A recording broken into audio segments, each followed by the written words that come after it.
you so very much. And thank you to you guys out there who I can't even see right now. I had to get used to this Zoom presenting a couple, weeks ago or months ago now. And that's one thing, just not being able to talk back and forth in these presentations. But this is another level of not even be able to see you. So I don't even know who's out there. But I am really glad to be here. This is the topic, what I'm most passionate about as far as working in the substance abuse field. I'll start off by introducing myself.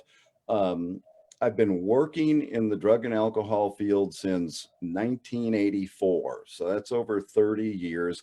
My whole career, I have worked with adolescents or young adults. And for about the last 10 years, I've been really focusing on working with parents of adolescents and young adults. I ran an adolescent outpatient treatment program from 2000 to 2010. And it was out of that experience that I really, saw what works and what doesn't work in treatment. And I also got a real appreciation for what I call the vast untapped potential that the family represents for helping to improve treatment outcomes. And I saw that there's just as much work that can be done working with the parents from the perspective of just helping you understand how the treatment's supposed to work, because there's nothing that gets under my skin more that I'm again more passionate about is wanting to make sure that a family doesn't make this huge investment, whether financial investment, emotional investment, time investment. Treatment is a big deal. It's a life and death situation for many, and we want to make sure that it's going to work. But if I could see you out there, I'd ask you, one, I'd be curious how many people have had kids in treatment. But if you did have a kid in treatment, I'll bet there's a pretty good chance you were concerned when you started on what are the success rates with treatment, and maybe even did some research on that. And one of the things that I like to say, introducing myself, is when I got that question as the owner of an adolescent treatment program, I'd look at the parents in the eye and I'd say, well, our success rate's lousy. And I'd wait for that to sink in and they'd think, okay, I guess we're not going to come here. But then I'd say, it's not because we have a bad program. I think we have a good program, but if we're going to be realistic about this, adolescent drug treatment success rates can be pretty lousy. And then I'd say my serious answer to that question is our success rate is either 0% or it's 100%. It depends on the individual. But then I'd follow that up by saying the first thing that I'd share with you guys tonight is a statement that I have saying you'd be well advised to consider that treatment success is an interactive process in which the family has a lot more to do with the results than is generally realized. And by that, I'm saying that there's a lot that families can do to make sure that treatment's getting utilized effectively. And that's what I became committed to. I sold my outpatient program in 2010. The first thing I did is, I remember I had a dad one night saying, when they were finally getting it to the end of their long, arduous road, and he said, man, I'll tell you, if you could write a book that told us what to do, you could make $1 million. I remember he said that. And so I sold that program. I opened up a smaller office and I decided I'm just going to focus on working with parents and teaching parents how to use treatment effectively. And I started writing that book, and it's called Rehab Works, A Parent's Guide to Drug Treatment. And again, the premise is on teaching families what the clients are learning in treatment. That's where it starts. Because let's face it, one of the biggest problems with treatment is the fact that family members aren't in treatment 24/7 along with the clients. And until we start checking the family in along with the clients, there will always be an inherent gap between the client, the family, and the treatment team. And it's those gaps where things fall through the cracks. And that's the first place to start in terms of looking at how can we fill in those gaps to make sure that this treatment's getting utilized correctly. And so that's the kind of stuff that I focus on. And again, it starts with just teaching families what the clients are learning in treatment. Like I said, I wrote the book Rehab Works, and I run a parent group. Sounds like a lot, very similar to what a lot, as Derek was telling me about Parents Helping Parents and chapters all over, and I wasn't aware of the organization, but sounds like I'm doing a lot of the same thing that other people are doing, as far as is I run a group that's specifically designed for parents to use while their kid is going through treatment. And we basically teach them how to handle certain situations. But one of the first things that starts off with is just being clear about what it is that we're treating. And think about defining the word problem. And I know that I'd probably get agreement that denial is one of the biggest challenges that we face in this treatment or in this field, is just addressing the problem of denial, and that rears its head in many different forms. But again, lots of times by teaching the parents what the clients are learning in treatment, that can eliminate the power struggles that happen. Like, is marijuana addictive? That's one of the most common ones. I bet if I could see you, I'd probably get some people nodding, saying that they've dealt with that, as far as a power struggle through treatment. But the majority of treatment programs are teaching clients that yes, marijuana is addictive, but if the kid knows that the parent doesn't know that, are they going to tell the parent what they're learning in treatment? And so that's what I mean by saying I start by just teaching the parents everything. The kids are getting education, 7 days a week. They're getting lectures about all this kind of stuff. And I want the families to avoid what I call the substitute teacher phenomenon. Again, oh no, Mrs. Johnson, our real regular teacher doesn't make us do that. Again, if the kids are learning stuff that they don't want to hear, and they know that the parents don't know that, what are the chances are that they're going to run to the parents and say, hey, mom, dad, guess what I learned today? I've got to stop hanging out with my using friends. And so that's just an example of the kind of stuff that I think is so important just for beginning, as far as when I say interactive process in which the family has more to do with it. I want families to become students of addiction and learn everything you possibly can about what it means to be diagnosed with a substance use disorder. Then the second part of that is learning how to set boundaries.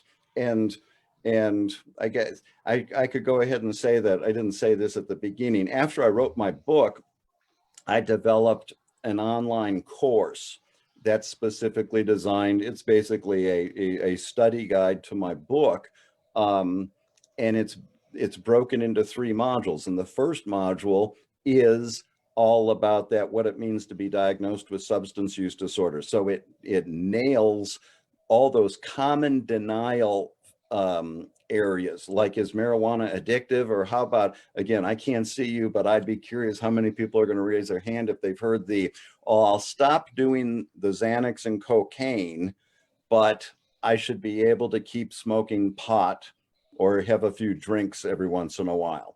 And again, most treatment centers are not teaching that message, but that's where that crack between the client, the family, and the treatment team can create this power struggle. Because again, Our kids can be pretty darn convincing, can't they? When they're arguing with us about things, and they can make a pretty good case of, no, my counselor said, that or say they're growing pot. You discover that they're growing pot in the backyard when they come home from treatment.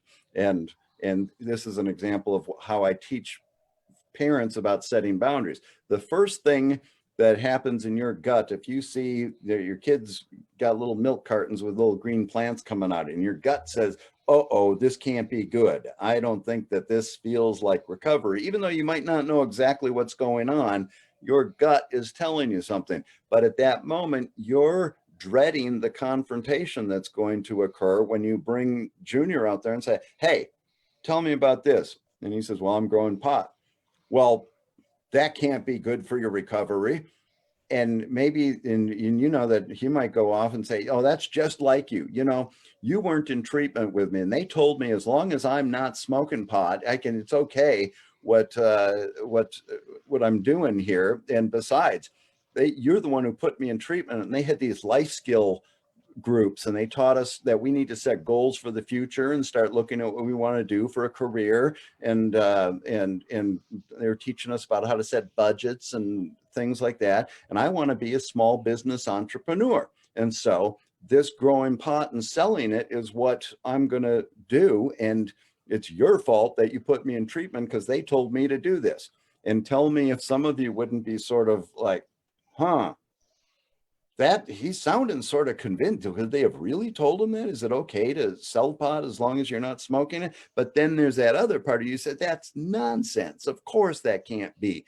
But if you're not 100% certain as to what they're learning there, that's what creates that doubt. And again, and I sometimes will say, to tell me, that's where you start to feel crazy, because you want to believe them. And on the other hand, you're saying it's crazy.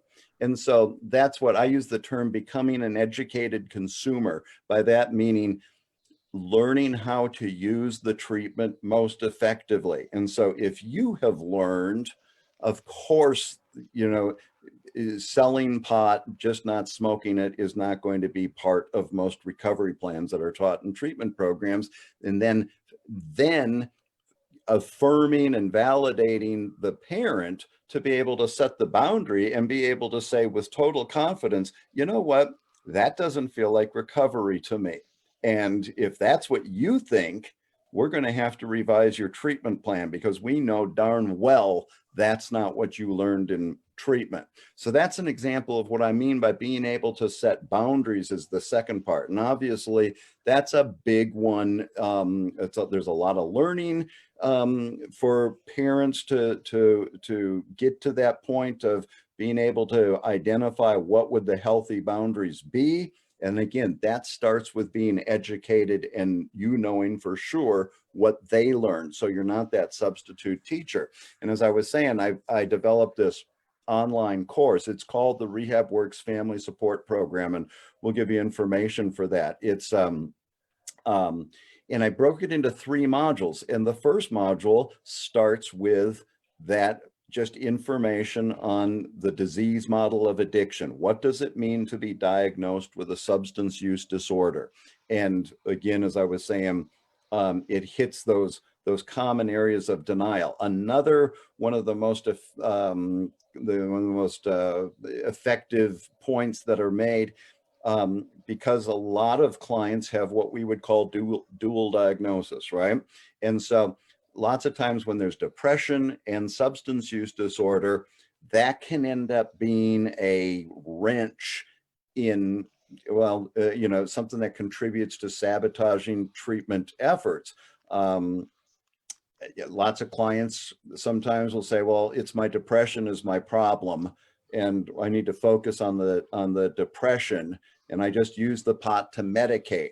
Well, there's some stuff that goes into really sorting out where does mental health issues fit with substance use disorder when substance use disorder is diagnosed.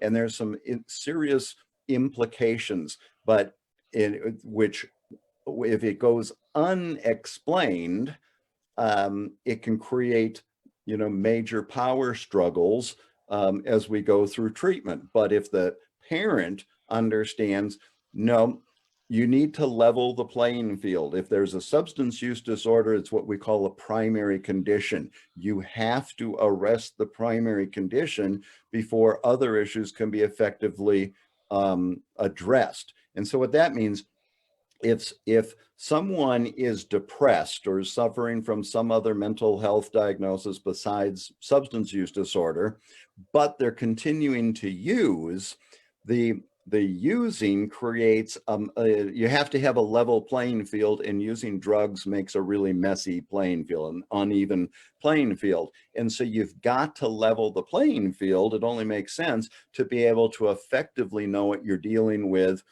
the other mental health disorders. But again, that's not quite as cut and dry as, yes, pot's addictive. No, it's not going to be part of your recovery plan.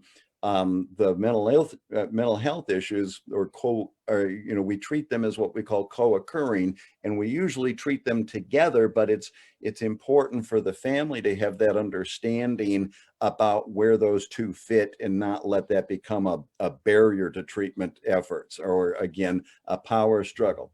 The last thing that I want to talk about is one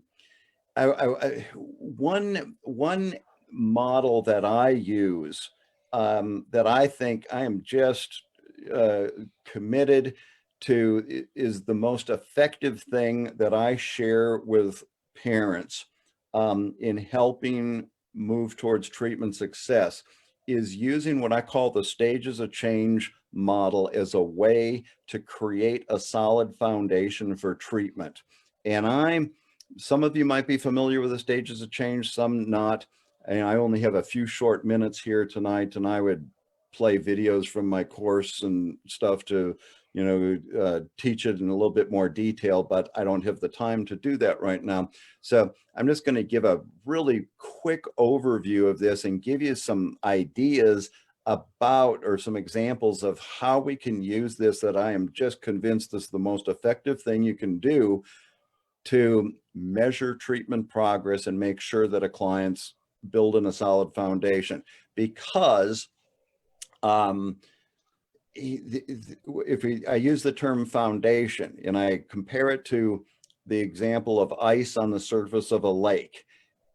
From above, you might not be able to tell how thick that ice is. It might only be 1/8 of an inch thick, and a bird couldn't land on it. They'd fall through if they landed on it. Or it might be 3 feet thick, and you could drive a truck across the lake. The same is true for our foundation, our recovery foundation for treatment clients.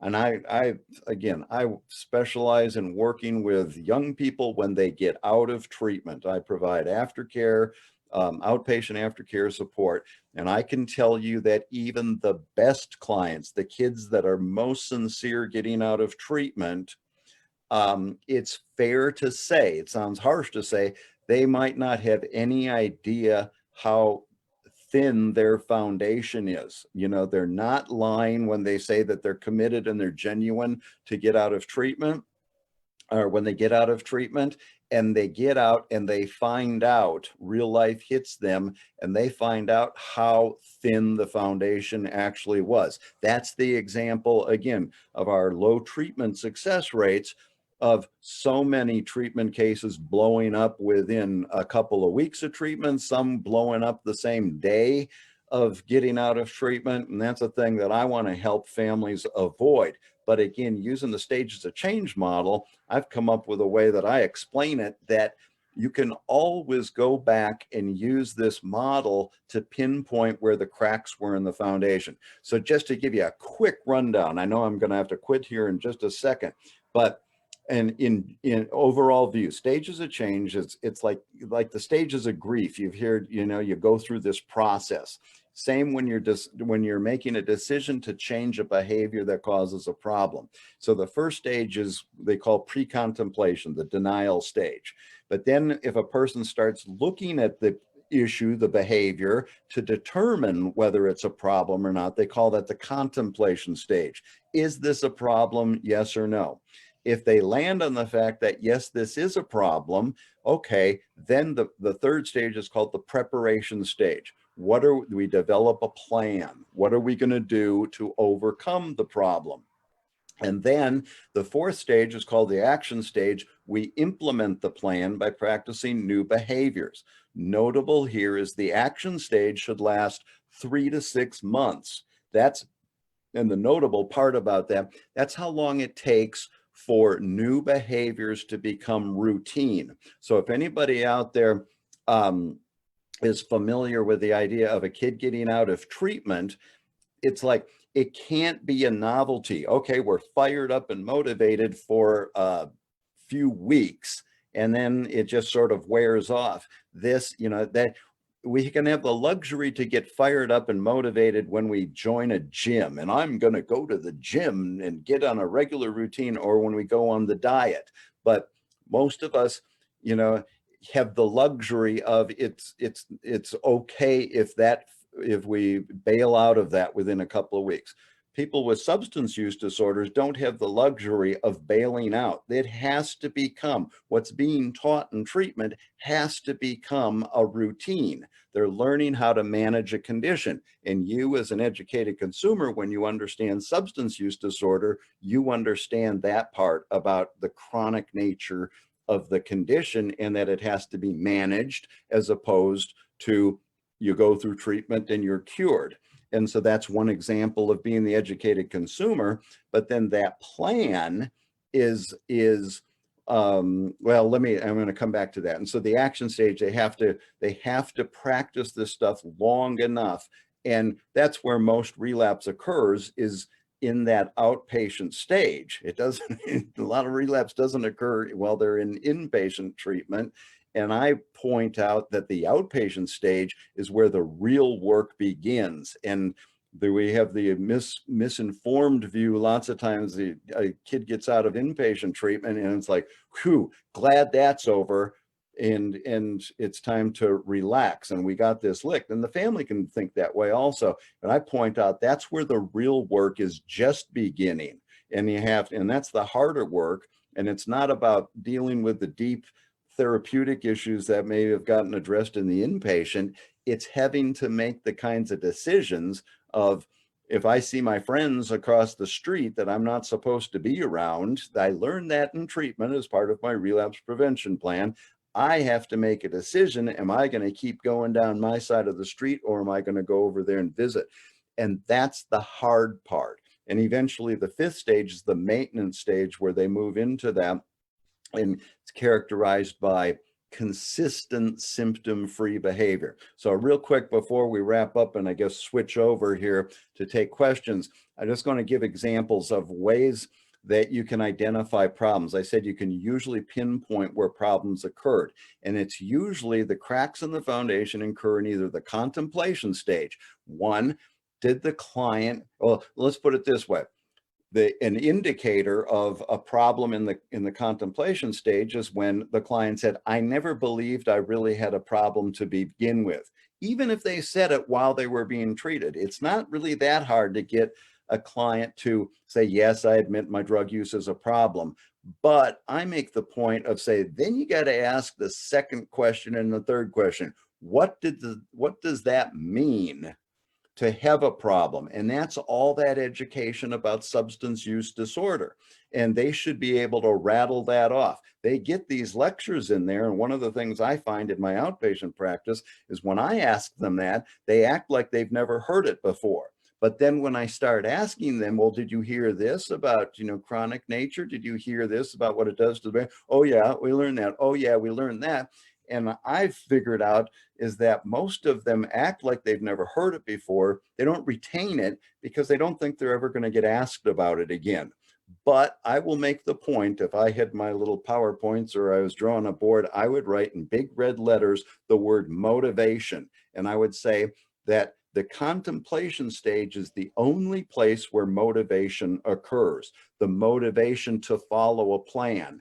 And if a client doesn't really believe and have a respect for what the nature of the problem is, they wouldn't, it's logical that they wouldn't end up having a reason to follow a plan.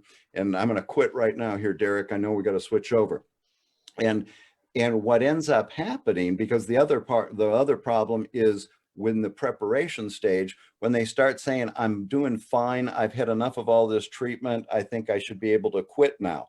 And that's when we get in those power struggles of why aren't you following the plan after they get out of resident or the primary phase of treatment, I should say. That could be IOP. They could start an IOP also. But and that could just be that they're not motivated to follow the plan, or else a lot of clients that I work with admit, I signed that discharge plan to get out of treatment and I didn't really have any intention of following the plan. And that's ultimately why we see treatment blow up. I'm trying to watch my time, 7:32. I'm guessing we have to switch over